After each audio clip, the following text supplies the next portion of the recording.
a girl of just 5 years old, spoke daily to someone no one else could see. They weren't just random phrases or passing jokes. They were long conversations, full of details, laughter, confidences, as if you were in front of a flesh and blood friend. But there was something intriguing. She described this friend with precision.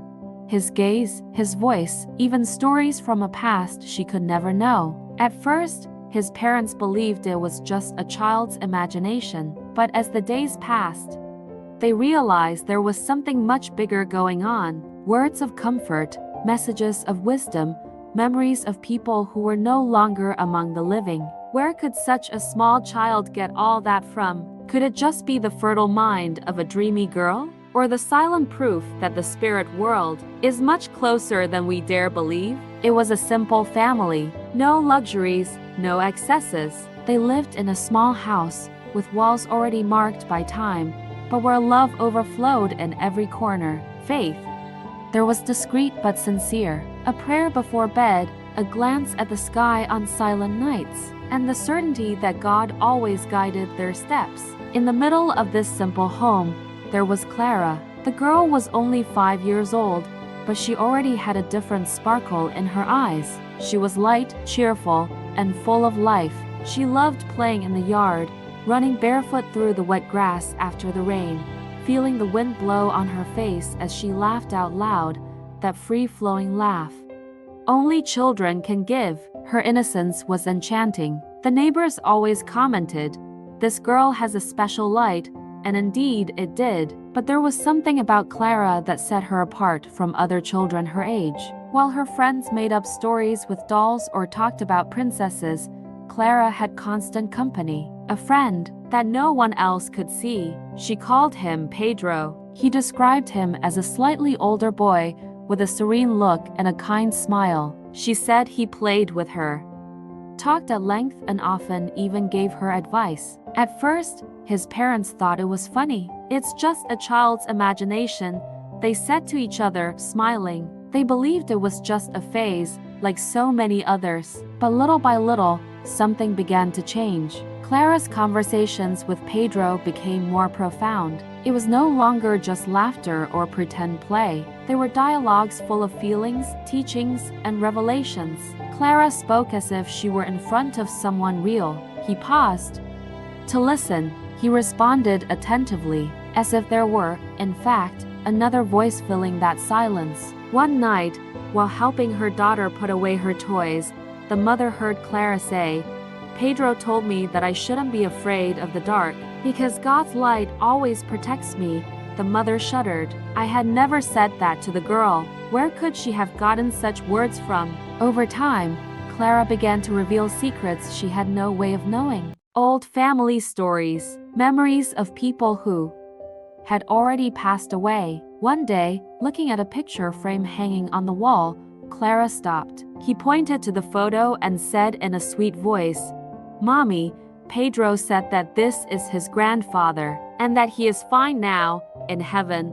The mother let her heart race. The photo was of his father, a man Clara never knew, because he had left years before she was born. At that moment, the laughter that Clara's parents had previously given her at her conversations turned into silence and unease. It was no longer possible to ignore. There was something going on, something that went beyond the barrier of children's imagination. And little by little, that simple home began to be enveloped by an ever-deepening mystery. The nights became different. While her father watched television in the living room and her mother tidied the kitchen, Clara, in her room, spoke quietly to Pedro. Sometimes he laughed, sometimes he seemed to listen seriously. There were times when her eyes would fill with tears, as if she understood something no child her age should understand. The parents, restless, began to observe, and the more they observed, the more doubts arose. Who was Peter, a fruit of the daughter's fertile imagination, or someone who was really there, even if invisible to the common eye? The answers were still unclear, but one thing they could no longer deny: Clara's conversations were changing not only her childhood, but the lives of everyone around her. And what seemed like just an innocent child's game would soon reveal itself as a powerful sign that the spiritual world was much closer than they could imagine. And it is precisely from that moment that the story begins to take an unexpected turn, a path where faith, mystery, and emotion intertwine. And what you're about to hear next may forever change the way you look at those invisible voices children often hear. One night, as the wind gently blew against the window and silence filled the house, Clara said something that chilled her mother's heart. In a calm voice, almost as if repeating a lesson she had just learned, the girl murmured, "Pedro told me that I shouldn't be afraid of the dark, because God's light always protects me." The mother stopped, feeling her whole body shudder. He had never said that to his daughter. I had never used those words before. And yet, there was Clara, conveying a message of faith and comfort that didn't seem to fit in the mind of a child of just 5 years old. At that moment, the mother didn't know what to say. He just stood there in silence, watching his daughter play as if nothing out of the ordinary had happened. But inside her, something broke.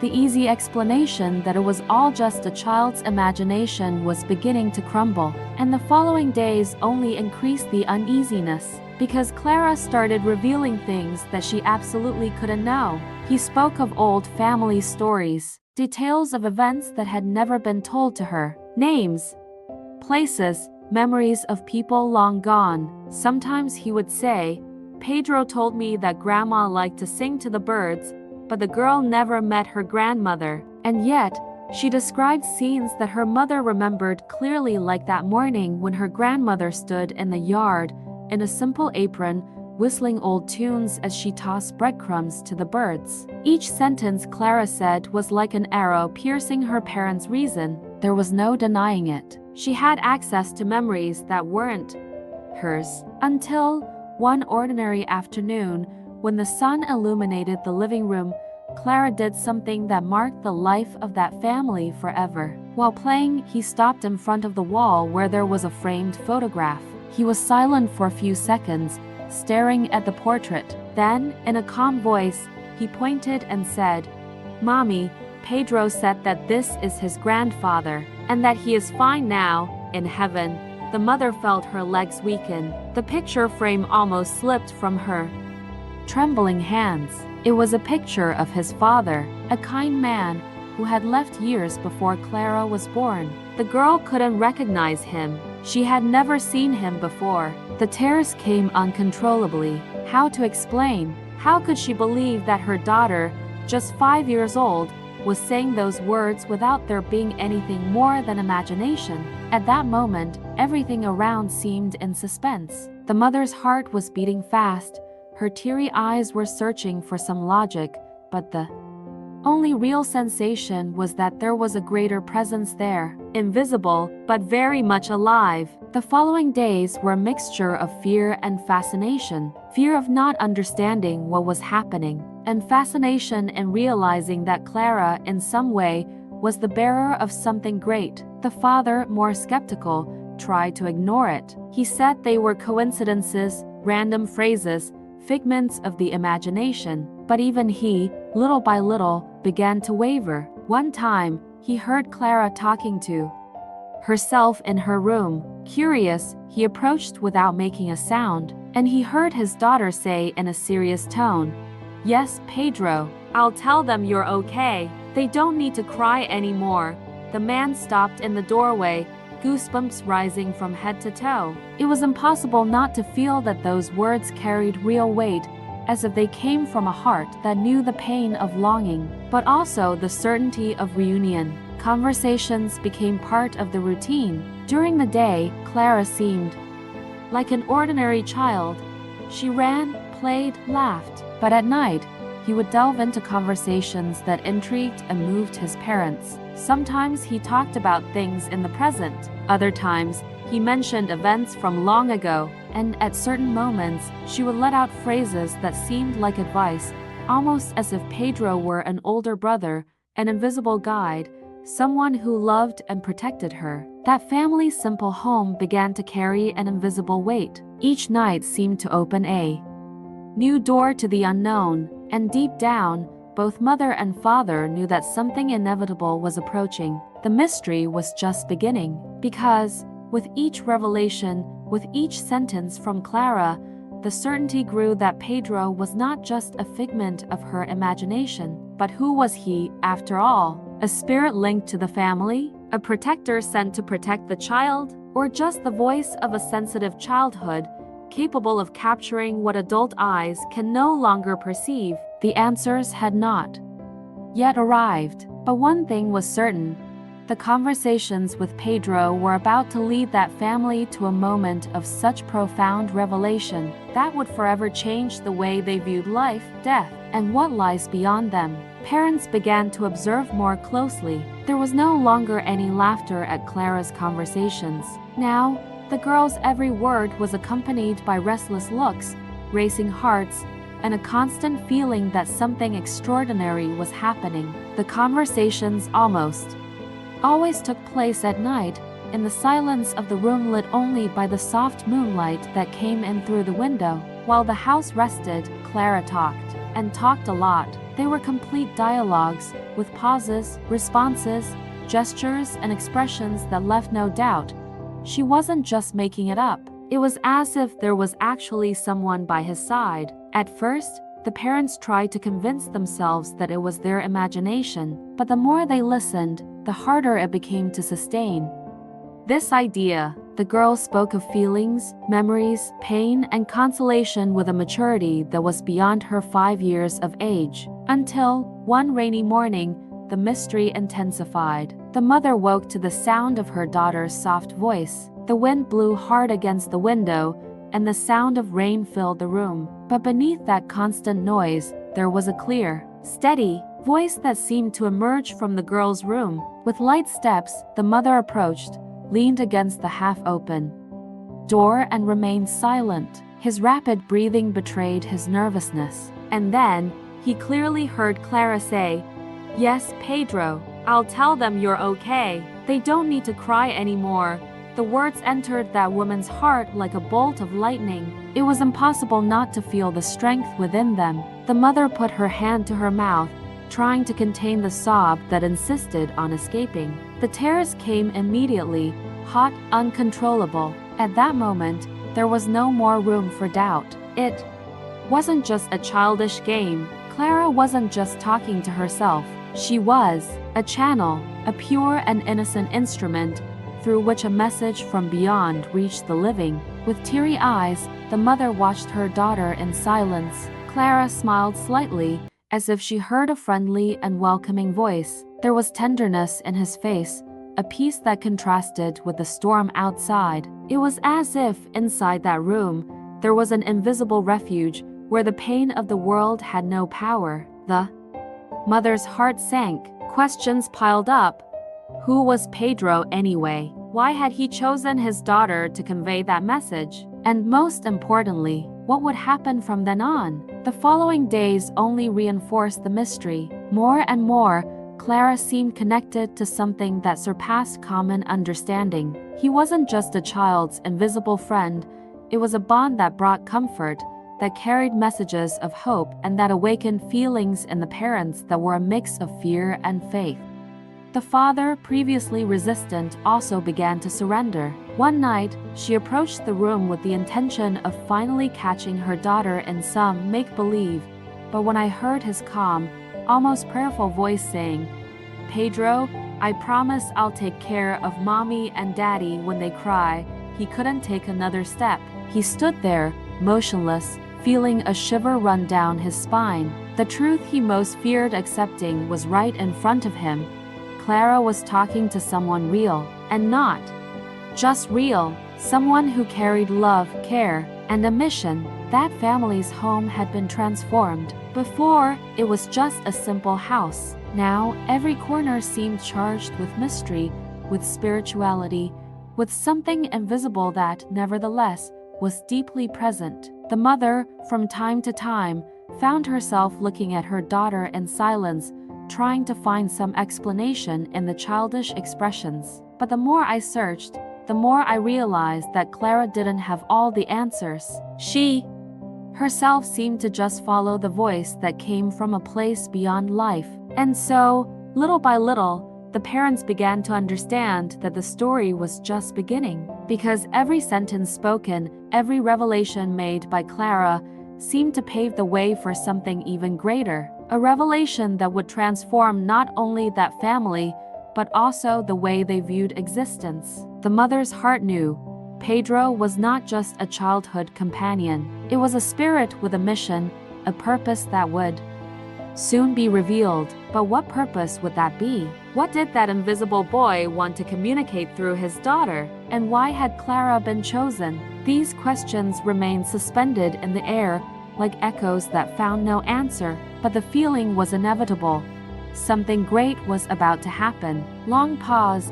Soft suspense track intensifies because, just when the parents believed they had seen enough, life would show them that the true revelation was yet to come, and it would be at that moment that faith and mystery would intertwine in such an intense way that not even the most skeptical of hearts could remain indifferent. Not knowing what to do, overcome by doubt and the need to understand, the parents decided to seek help. It was no longer possible to ignore the events. Clara's conversations, the details she revealed, the serenity with which she conveyed messages that did not belong to her. All of this called for answers. After many conversations among themselves, they came to the conclusion that they needed to go to a spiritualist center in the city. The decision wasn't simple. The father still struggled with skepticism, while the mother desperately searched for an explanation that could bring peace to her heart. But the love for his daughter and the desire to protect her spoke louder.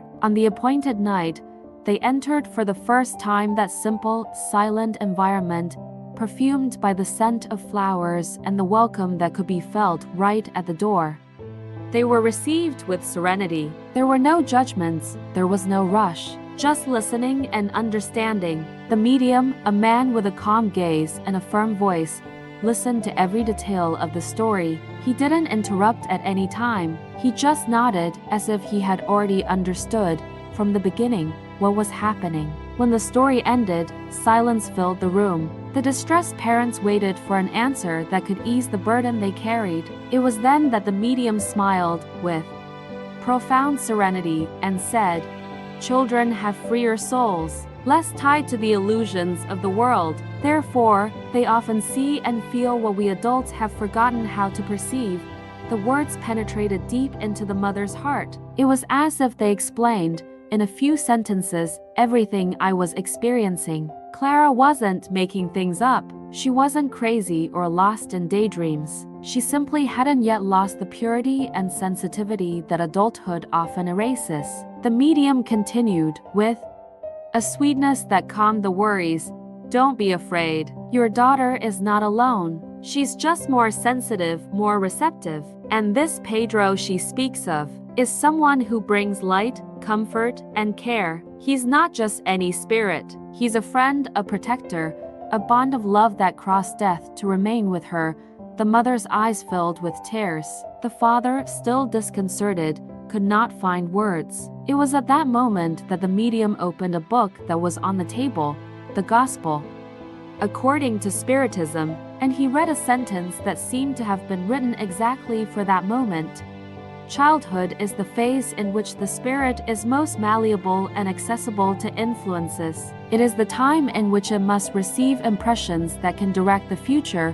A deep silence filled the room. Those words echoed within them like a bomb. The mother felt a heavy burden lift. The father, for the first time, saw the situation not as a danger, but as a gift. They finally understood that Clara was not at risk. On the contrary, she was supported by a spiritual presence that came to comfort, teach, and protect. Pedro was not a figment of the imagination. Pedro was living proof that the bonds of love are not broken by death. From that night on, fear gave way to faith. The parents began to look at Clara's conversations with reverence, and no longer with concern. They began to write down the messages the girl transmitted, saving every detail as if they were treasures sent from heaven. The house, once shrouded in doubt and unrest, was transformed into a place of peace. There were still unanswered questions, it's true, but now there was also trust. They knew they were not alone. They knew Peter was real and that his presence had a purpose. And deep down,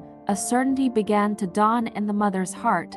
If the bonds of love survived death, then Peter was not just there by chance. He was part of that family, in a way they still couldn't understand. Long pause, soft soundtrack of emotion and hope in the background, but what would be Peter's mission? What still needed to be revealed through Clara? And how would this experience forever change not only that family, but also the way we see life and what lies beyond it? These answers were about to emerge. Clara grew up. Time, with its silent delicacy, transformed the girl with bright eyes into a young woman who carried an unusual serenity in her gestures and gaze. Conversations with Pedro, which were once almost daily, began to become rarer. Little by little, childhood gave way to responsibilities, discoveries, and the concerns of youth. But inside her, something never changed. The memory of that invisible friend who always brought him comfort,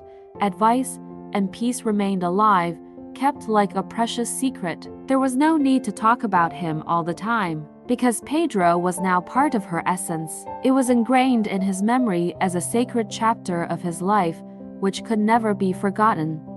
His parents also carried this treasure in their hearts. They kept every detail, every word spoken, every teaching transmitted through their daughter. They didn't see those experiences as strange or scary, but as a blessing. A rare opportunity to understand that the spiritual world is not a distant fantasy, but a constant presence which accompanies us silently, even when we do not realize it. Those experiences transformed the way they viewed life, pain, longing, and even death itself.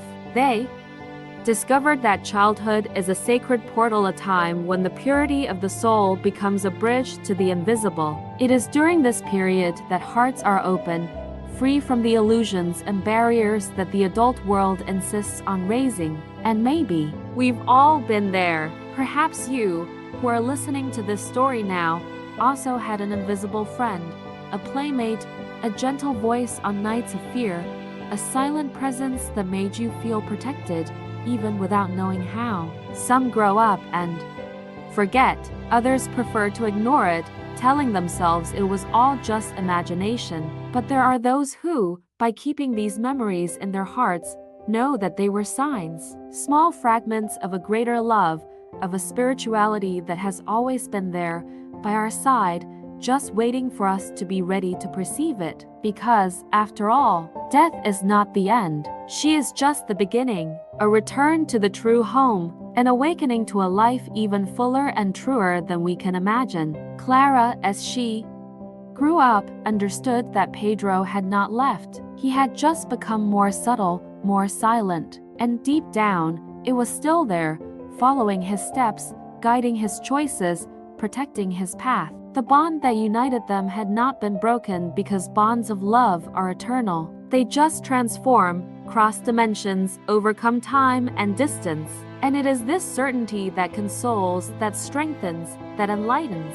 The certainty that no one leaves alone, that there is always someone visible or invisible who guides us, who loves us, and who proves to us that love is greater than any limit imposed by matter. Clara grew up, changed, matured, but she never stopped believing. And this faith, born from a unique childhood experience, became the foundation on which he built his entire life.